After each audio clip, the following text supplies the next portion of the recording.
Inclination of the tangent with x axis बता रहा है।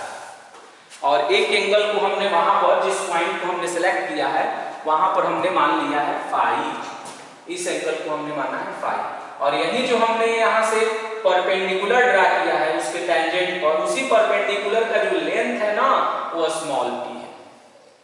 ओके, तो इसमें जितने सारे सिंबल यूज हो रहे थे उन सारे सिंबलों को हम लोग देख लिए। उसमें सबसे जो इम्पोर्टेंट था वो था आपका साई। साई क्या है? तो साई को हम कहेंगे कि इंक्लाइनेशन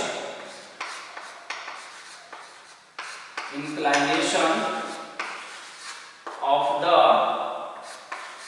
टेंजेंट,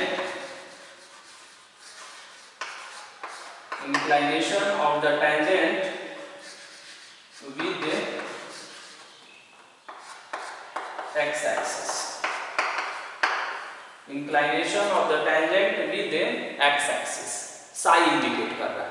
p इसमें जो देख रहे हैं आप स्मॉल p, ये क्या कहेंगे कि परपेंडिकुलर लेंथ, चाहे लेंथ ऑफ परपेंडिकुलर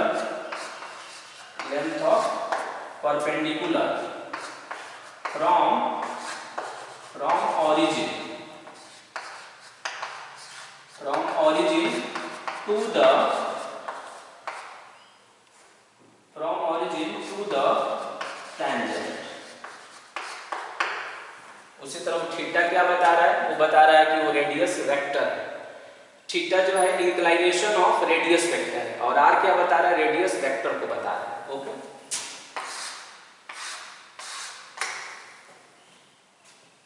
अब मुझे इसका रेडियस ऑफ कर्वेचर निकालना है। तो रेडियस ऑफ कर्वेचर निकालना है तो आप इसमें देखेंगे ज्योमेट्री से तो मालूम चलेगा कि साई जो है एक्सटर्नल एंगल है। साई क्या है? एक्सटर्नल एंगल है। तो हम लिख सकते हैं कि since sine is equal to theta plus phi. कैसे हमने लिखा कि किसी भी ट्रायंगल में जो एक्सटर्नल एंगल होता है वो अपने को इंटीरियर एंगल के सम के इक्वल होता है। जैसे साई है तो बाह्य कोण है, तो बाह्य कोण अपने अभिमुख अंतः कोणों के योगफल के बराबर होता है। ये आपने प्लेन ज्योमेट्री में पढ़ा है। इसको हम क्या करते हैं? आर के रेस्पेक्ट में डिफरेंशिएट करते हैं, differentiating with respect to r. तो आर के रेस्पेक्ट में जब डिफरेंशिएट करेंगे तो d psi upon d r होगा, और ये हो जाएगा d theta upon d r, और ये हो जाएगा d phi upon d r. ये होगा इक्वेशन फर्स्ट। ओके, तो हमने ऐसा इक्वेशन एक बना दिया इसमें। अब हम देखेंगे कि OMP एक राइट एंगल ट्रायंगल है, क्योंकि यहां से ये परपेंडिकुलर है, परपेंडिकुलर का लेंथ है, तो OMP एक राइट एंगल ट्रायंगल है। तो हम ऐसा सोच सकते हैं क्या कि in triangle OMP, in triangle OMP में जब हम आएंगे तो ये राइट एंगल ट्रायंगल है, इसमें हम साइन फाई लगाते हैं, साइन फाई।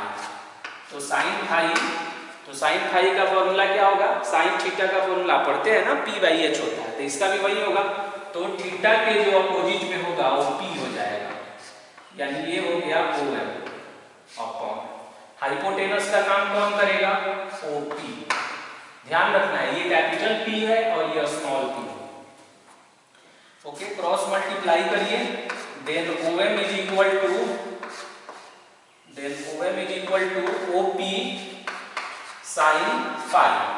OM को हम स्मॉल p कह रहे हैं, तो small p is equal to r sine phi हो जाएगा।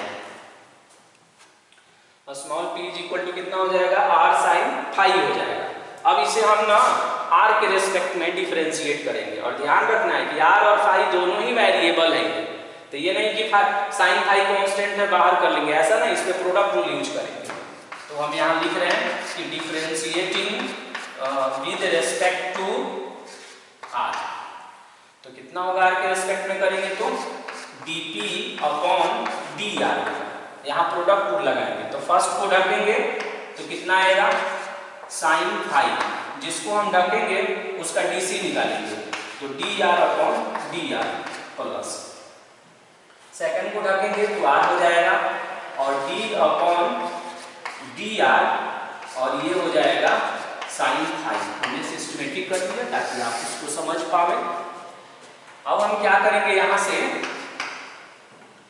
कि साइन फाई हो गया, साइन फाई आर का डीसी आर के रेस्पेक्ट में 1 हो जाएगा प्लस, अब देखिए आर है तो इसको सेट करना पड़ेगा चेन रूल से, तो देखिएगा ये डी आर साइन फाई है तो यहाँ फाई करना पड़ेगा, तो ये हो जाएगा कॉस फाई और ये हो जाएगा डी आर, सॉरी ये हो जाएगा डी फाई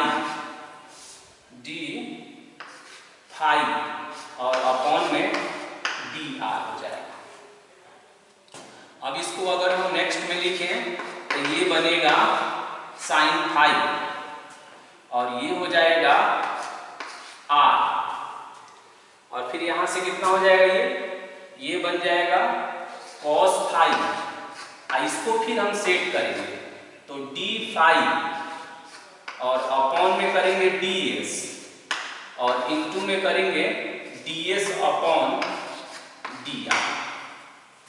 ऐसे लिख सकते हैं, फिर डी एस से डी एस कैंसिल हो जाएगा।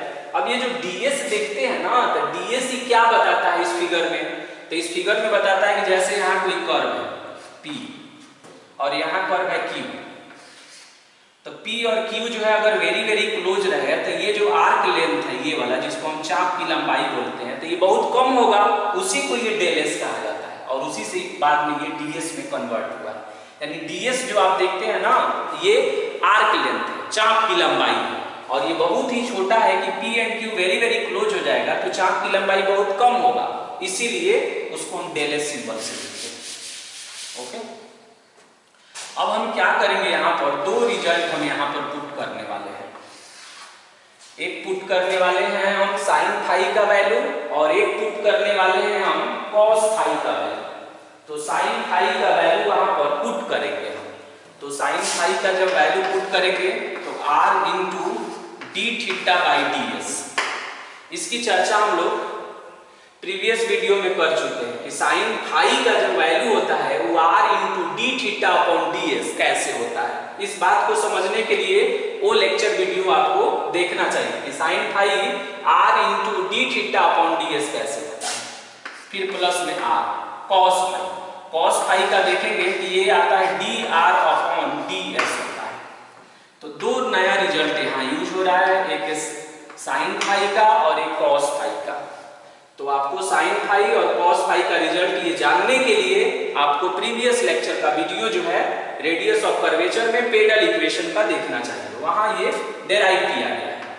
ओके, अब ये हो जाएगा आपका डी फाई और अपॉन में कितना हो गया डी एस और ये हो जाएगा D S upon d are.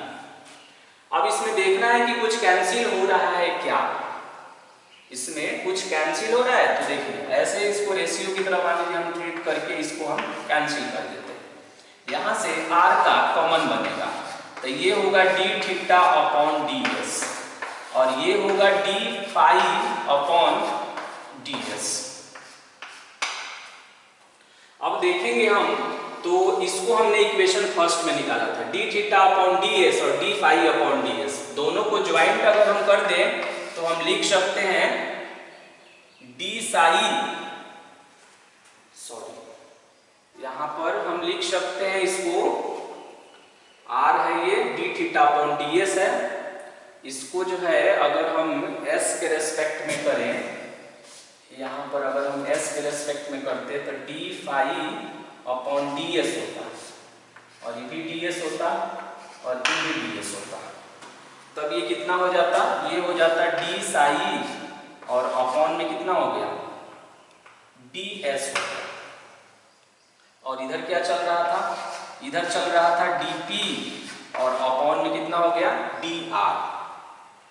अब जो ये जो आप देख रहे हैं ये वाला, तो इस रिजल्ट को आपने बार बार आप इसको यूज कर रहे हैं, तो आपको ये मालूम है कि D P upon d r और ये हो जाएगा r और ये D psi upon D S है।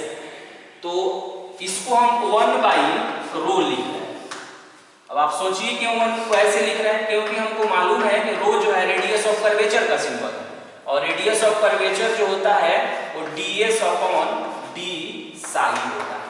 साई का मतलब वही टेंजेंशियल एंगल होता है, यानी इसको हम बोल सकते हैं शॉर्ट में कि the rate of change of arc length with respect to tangential angle, okay, is called radius of curvature. तो हम यहाँ तक पहुंच गए।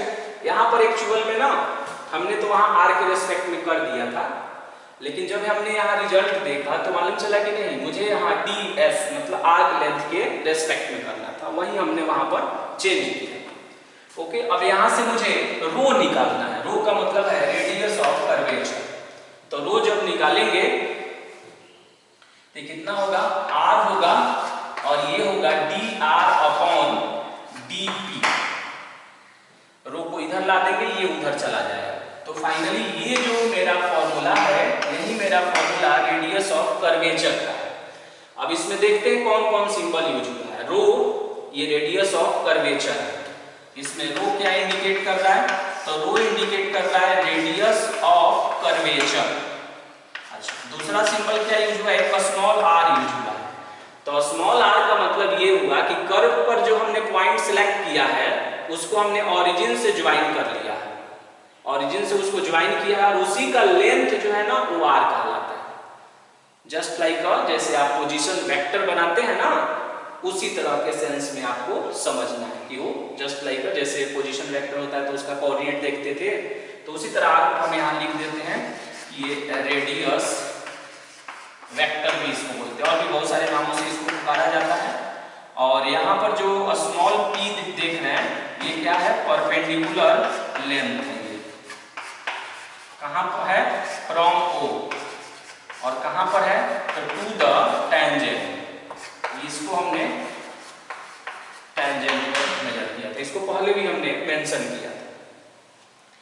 अब इसको प्रूफ करने के क्रम में आप देखेंगे कि दो बातें आपके दिमाग में घूम रही हैं कि sine phi r into d theta upon ds कैसे हो जाता है, cos phi dr upon ds कैसे हो जाता है।